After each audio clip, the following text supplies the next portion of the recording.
how's it going? Once again, I have traded my brain cells for your brain rot. So today, we're gonna look at black holes. The gameplay, that's pretty mid, but the lore, bruh, that stuff is peak for real. Thus, I must hit this clip by replacing the confusing physics with Gen Z slang.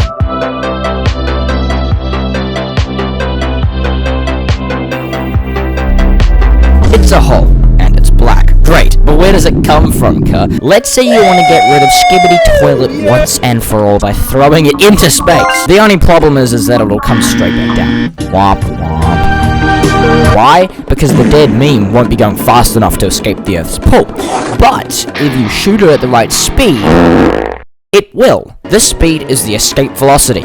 Subsequently, the mass of the object that you're trying to escape from is hella-based. As when mass increases, the escape velocity grows exponentially. And if the star is thick enough, this gap will have an escape velocity faster than the speed of light. Blood can't see it.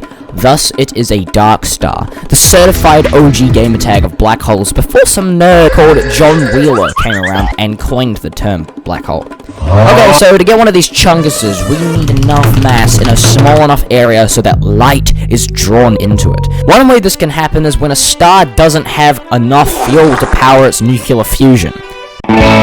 Meaning that the previously exerting force that was pushing the matter outwards is dead. What the Sigma? This means that the only thing keeping it apart are the little Lego bricks themselves, the atoms. Neutron degeneracy pressure is one of the things that stops no clipping from happening, a pressure that keeps the neutrons within the atoms apart.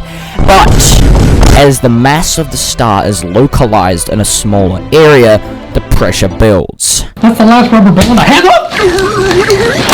Once the mass reaches the Tolman-Oppenheim-Volkov limit, it's game over, pal.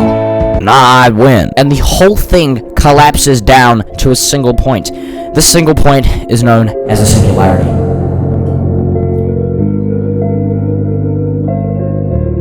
Wake up. Wake up. The no-hair theorem means that black holes only need three properties to exist how they are: mass, electrical charge, and angular momentum, which is effectively how difficult it is to stop it from spinning. But speaking of spinning, what part of this is actually rotating? We know that the angular momentum can be lost if external forces act on the thingy, but with a higher object like a star, we can expect almost no loss in spin when it turns into a black hole. This means that it is spinning somewhere. Where? Alright, Sigmas, to understand this next part, we first gotta return to the idea of a singularity. This is where all the mass has been crushed down to, an infinitely small chest of mythic loot. But in rotating black holes, the singularity is a ring. Spaghettification, one of the most goofy ass sounding processes that pretty much states that the gravitational pull of a black hole is so strong that you will be stretched more at your feet than at your head if you were to go in feet first. Overall, you will get stretched until you get torn apart on the level of atoms and lost forever. So that's a straight up W. Anyway, so we know spinning black holes have a ring singularity, but they also have an event horizon. This is what we waffled on about earlier, the boundary around the singularity in which light isn't fast enough to escape the gravitational pull, where the escape velocity equals the speed of light. But there is a second horizon that grittied back to Ohio, but this chill guy, Riz Kerr, was the only alpha to do the maths that solved your boy Einstein's equations for a rotating black hole, and he found that an inner horizon exists. This is not where the backrooms is, but it's where time becomes space, and space becomes time. What the Sigma? And if you could somehow survive the torment of the outer horizon, oh boy! Here, cause and effect doesn't have to happen. Determinism is so low-key cooked to the point that cursed 3 AM FNAF stuff that the laws of physics can't really explain occurs. When you and the boys drop into Tilted, even if the whole lobby seems to be dropping Salty Springs, there is a non-zero probability that you will run into a sweat that may seem like he popped into existence out of nowhere. This probability can be described by a wave function, which I explain in my quantum physics video. Go gritty over to that if you haven't already. Anyway, much like the Renegade Raiders, energy in the form of particles effectively pop in and out of existence in the form of particle-antiparticle pairs. virtual particles. When they no-clip out of the backrooms, the positive and negative energy cancels almost instantaneously, and they despawn. These pairs spawn on the event horizon, and the negative particle falls in. Then the negative subtracts mass from the black hole the Oki way. What the sigma? Am I saying the black hole can shrink because of Ohio Riz Phantom Text particle interactions? Yes.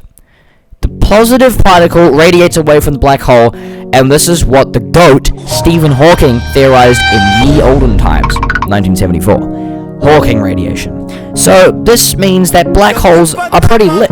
Like, actually they are. They're not absolutely Subnautica cold because the radiation is heat. I'm not capping when I say these high-key sus astronomical objects are real. In fact, we have two snaps of them IRL, the one at the center of our galaxy and the one in Messier 87. W's in the chat for those banger pics. They do go hard. But what doesn't go hard are the blazing paradoxes that these whoppers produce. Wow. Take a sip of the grimace shake, because this next section will qualify me with a certified bachelor's in Yapology. The information loss paradox. We know that energy and matter cannot be destroyed. That is the same as quantum information. It cannot be destroyed either, as mass and energy are described by the quantum information. Remember our Skibidi Toilet that we successfully launched away from Earth earlier? Well, let's take it and throw it into a black hole. The Oki way. And now, it's taking an Uber to the backrooms.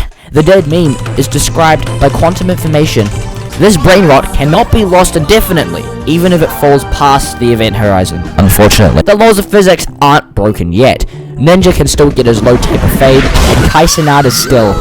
I don't even know. However, if you re-engage that one brain cell of yours and recall Hawking radiation from like a minute ago, this goofy ass shenanigan that probably does happen means Skibidi Toilet will evaporate out of existence for good.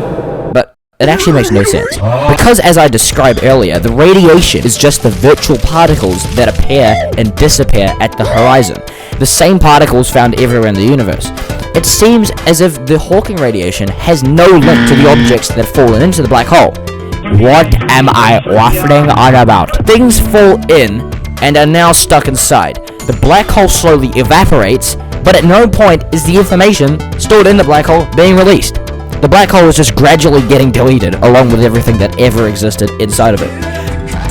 But this is wrong, as the quantum information is getting Thanos snapped. Alright, so we did a certified D1 yapping session about how black holes form, the structure of rotating black holes, Hawking radiation, and how black holes disappear, and the try not to cringe challenge at 3 AM type physics involved with Thanos snapping dead memes out of existence. There's two types of people who watch these videos. The actual Gen Zs, the intellectuals seeking to extract the pure educational knowledge from this mountain of garbage. And then there are the Gen Alphas, here to do this. Now, today's sponsor, Brilliant.org, contains only the trillionaire grindset learning. Thousands of lessons to get you ahead of the competition in maths and science. Programming. You want to make your own Fortnite when you grow up. Fortnite.